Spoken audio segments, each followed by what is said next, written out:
Saya belum pernah dan tidak akan pernah, insya Allah, untuk mengajukan restoratif justice. Dan di situ jelas tertera nama tersebut ya itu beserta dengan gelar depan dan belakang. Anda tahu ya, gelar dokter maupun gelar master yang diakui itu didapatkan di salah satu universitas di Jepang gitu. Jadi kami ini tertipu oleh seorang penipu. Saya punya keyakinan itu juga. Kalau Dr. Tifa ini mengajukan restoratif justice,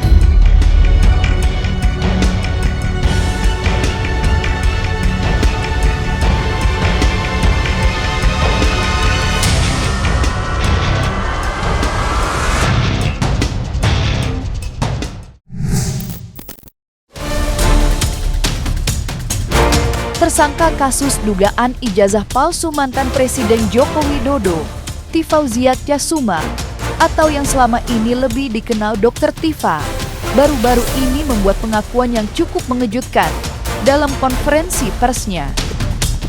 Ditemani dua kuasa hukumnya, Dr. Tifa dengan tegas membantah isu jika dirinya mengikuti jejak Rismon Sianipar mengajukan restoratif justice ke Joko Widodo alias Jokowi.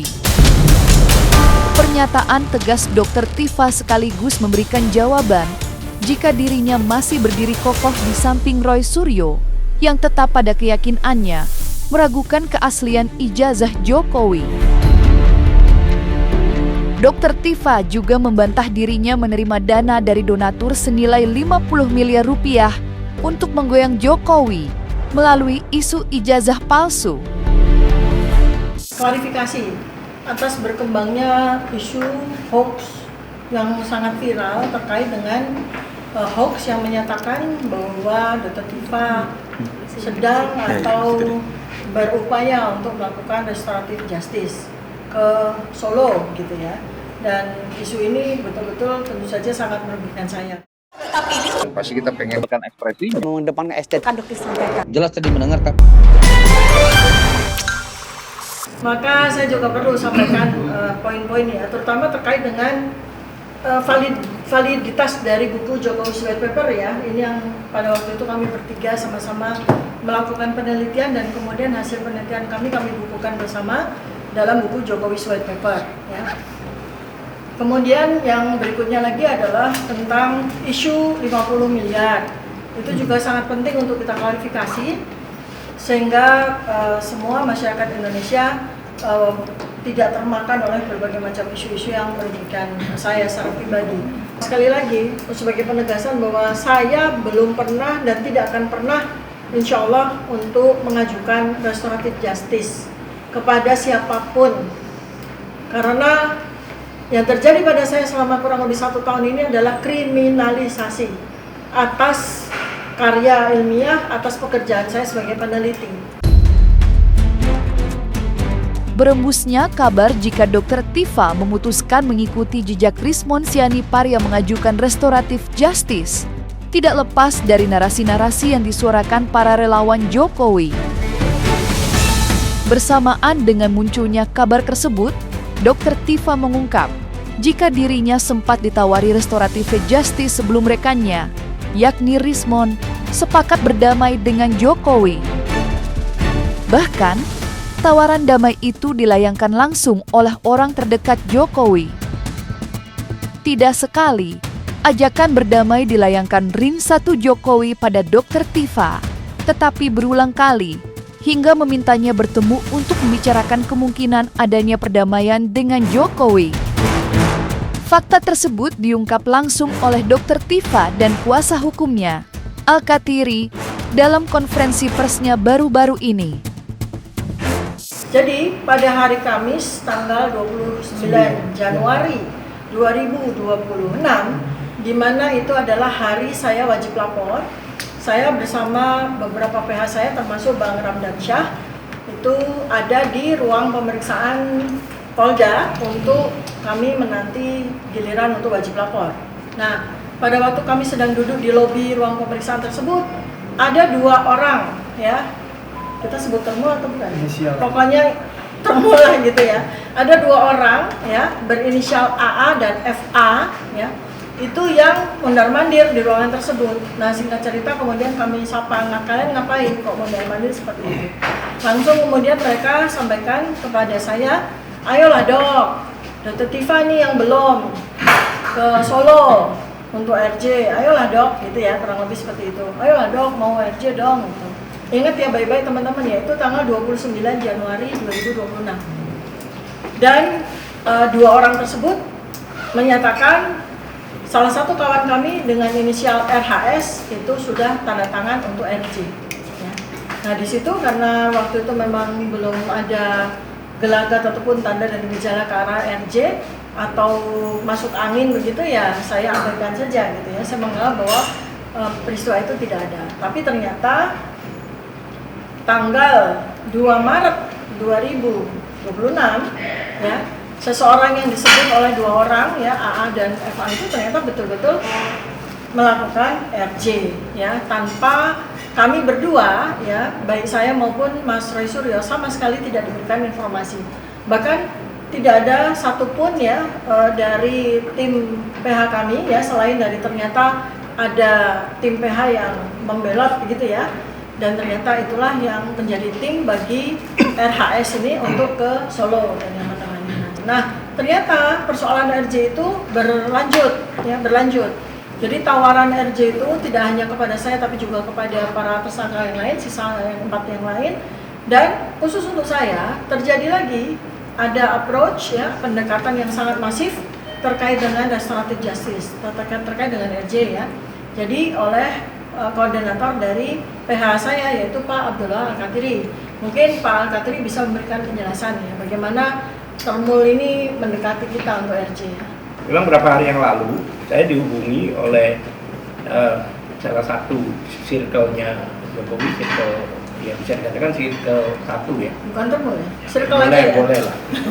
Circle ya kan, saya tidak sebut namanya tapi itu yang sering di TV dan sebagainya. Dia telepon ke saya, dia katakan bahwa Pak Al-Katiri besok saya dapat WA dari Dr. Tifa bahwa besok Dr. Tifa minta ketemu di kafe di sekitar Kemang di Tebet, di sekitar Tebet. Kemudian saya katakan bahwa nomornya berapa yang menghubungi, karena kan saya tahu hampir semua HP Dr. Tifa ini saya tahu nomornya, hanya dikirimlah nomornya itu. Saya cek, bahkan saya cek di circle Dr. Tifa ya. Kemunculan Dr. Tifa tidak hanya menepis isu restoratif justice, tetapi juga menanggapi manuver Rismon Sianipar yang kini mendukung Jokowi usai mengajukan permohonan restoratif justice pada Jokowi. Dalam tanggapannya mengenai sikap Rismon, Dr. Tifa mengaku merasa tertipu oleh Rismon. Di mata Dr. Tifa, Rismon adalah penipu ulung lantaran menggunakan keahliannya yang mengaku peneliti lulusan universitas ternama di Jepang. Namun siapa sangka, ijazah Rismon lulusan Universitas Jepang kini dipermasalahkan. Terkait dengan mantan teman saya yang bernama inisial RHS ini ya, saya juga perlu sampaikan dan perlu betul-betul disclaimer maupun klarifikasi ya terkait dengan soal keilmuan ya. Jadi saya, Mas Roy ini termasuk orang yang ya secara terus terang saya katakan tertipu begitu ya, tertipu begitu. Karena yang bersangkutan ini menyatakan diri sebagai dokter lulusan Yamaguchi, bahkan menyertakan ya gelar lengkap ya itu di KTP, yang dimana KTP itu kami juga punya fotokopinya karena kami membuat surat kuasa ya, surat kuasa hukum kepada para PH itu pada waktu awal kasus laporan polisi ini bergulir. Kami bertiga itu punya tim pembela namanya PPK, tim pembela penegak keadilan. Itu prinsipalnya atau kliennya itu kami bertiga, RRT ya. Dan di situ jelas tertera nama tersebut ya itu beserta dengan gelar depan dan belakang. Anda tahu ya, gelar doktor maupun gelar master yang diakui itu didapatkan di salah satu universitas di Jepang gitu. Jadi kami ini tertipu oleh seorang penipu Tetapi penipu ini berilmu. Bagai bidak kuda dalam permainan catur, langkah Rismond memang tidak terduga hingga membuat banyak pihak terhenyak. Bagaimana tidak, manuver Rismond yang berputar haluan tidak hanya membuat Dr. Tifa terbelalak, tetapi juga tidak habis pikir. Berembus kabar jika Rismond dipersiapkan Jokowi untuk dijadikan saksi ahli dalam persidangan kasus dugaan ijazah palsu seandainya naik ke persidangan. Jika langkah permainan Jokowi benar, maka Rismond akan berhadapan dengan Dr. Tifa di persidangan yang menarik bukan sebagai kawan, tetapi lawan. RHS itu udah menyampaikan di mana-mana bahwa dia mau merevisi bukunya. Dia bilang 3 bulan dia sudah merevisi, ya kan? Padahal tanggal 18 Februari dia menjadi saksi Ahli dengan menggunakan isi buku ahli. ini. Dia mengungkap buku ini. Isi buku ini dia pakai untuk menjadi Dia saksi mengajukan ahli awal di Maret. Solo. Berarti dari 18 Dua Maret itu cuma 12 hari. Bagaimana dia mengatakan bahwa dia menemukan fakta-fakta baru 3 bulan sebelumnya, ya kan? Apalagi itu disampaikan di pengadilan dengan sumpah, yang mana ini melanggar KUHP yang baru pasal 373. Berarti dia menyampaikan sumpah palsu. Nah ini berbahaya buat dia gitu loh. Bagaimana dia 11 hari sebelumnya itu dia menyampaikan dengan PD-nya, dia bilang sudah direvisi 3 bulan sebelumnya. Nah ini ada kebohongan-kebohongan ini. Ya. Jadi ada banyak palsunya di situ. Ijazah palsu, surat kematian palsu, kemudian apa lagi? Peneliti palsu. Iya, jadi Gelar palsu, banyak dan sumpah palsu. Ya. RHS ini sengaja diberikan jalan untuk RJ untuk nantinya kalau seandainya persoalan laporan polisi Jokowi ini bergulir sampai kepada sidang, maka RHS ini akan menjadi saksi ahli melawan Mas Roy Suryo. Dia tidak punya kapabilitas. Saat ini pun dia sedang dilaporkan dalam peristiwa pemalsuan ijazah, ya, gelar, ya. Sama sekali orang ini tidak punya kredensial. Dan kalaupun waktu itu bersama-sama dengan kami melakukan penelitian dan menulis buku ini, pada saat ini beliau posisinya itu masih seorang yang berilmu, tetapi malangnya melakukan penipuan. Tidak bisa seorang RHS itu kemudian diberikan pengampunan dengan RJ lalu SP3 lalu kemudian dia dipasang sebagai ahli untuk mengcounter apa yang dia tulis sendiri. Itu sama sekali tidak masuk akal. Apalagi untuk mengcounter seorang ahli, doktor asli, ya, yang bernama Dr. Roy Suryo. Munculnya berbagai isu mengenai restoratif justice membuat Dr. Tifa meyakini jika kubu Jokowi sedang menyusun rencana untuk memenangkan pertempuran tanpa harus melaju ke medan peperangan, yakni dengan cara semua tersangka mengajukan restoratif justice dan menyampaikan permintaan maaf secara terbuka. Dugaan itu muncul usai para relawan Jokowi getol menarasikan para tersangka akan mengikuti jejak Rismond mengajukan perdamaian. Mengingat sebelumnya, Ketua Relawan Jokowi Mania, Andi Aswan, gencar menyuarakan kemungkinan Dr. Tifa mengajukan perdamaian alias restoratif justice pada Jokowi. Mereka itu sangat berharap agar kasus ini berhenti. Dengan cara apa? Dengan cara semua tersangka itu minta maaf. Dengan cara semua tersangka itu minta ampun, minta maaf gitu. Artinya mengakui kesalahan, telah melakukan penelitian, telah melakukan investigasi gitu ya. Saya katakan sebagai peneliti, saya tidak melakukan kesalahan. Sebagai warga negara, saya menyampaikan pendapat saya. Dan itu dilindungi oleh Undang-Undang Dasar 1945. Jadi tidak ada alasan sedikit pun bagi saya untuk meminta maaf kepada siapapun.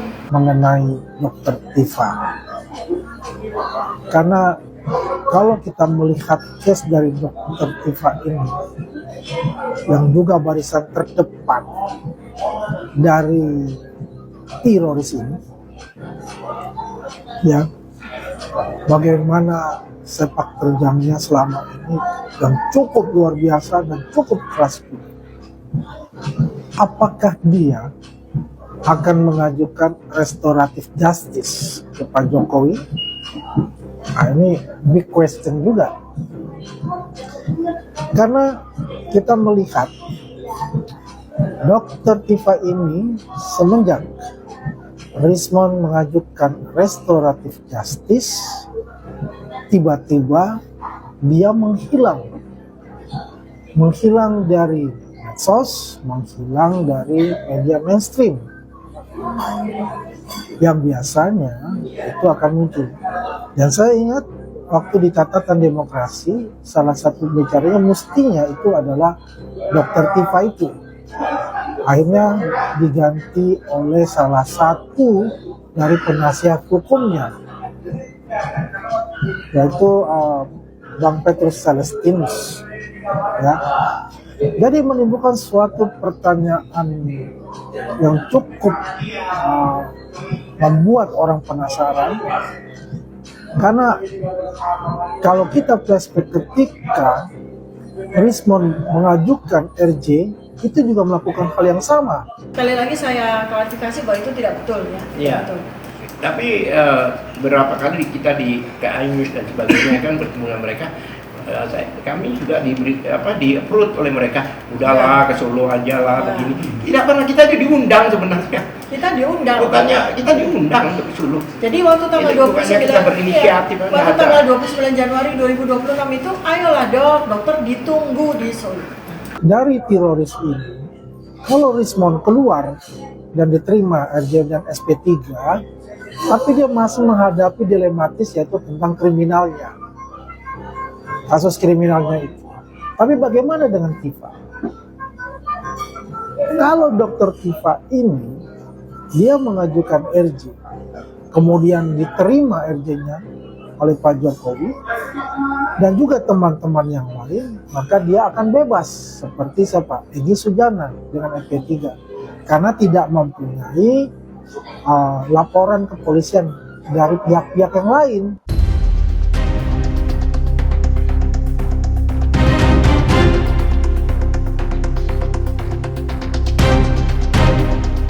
Nah, selesai sudah Cumi Lovers. Jangan lupa untuk like, subscribe, dan juga share channel YouTube Cumi Cumi.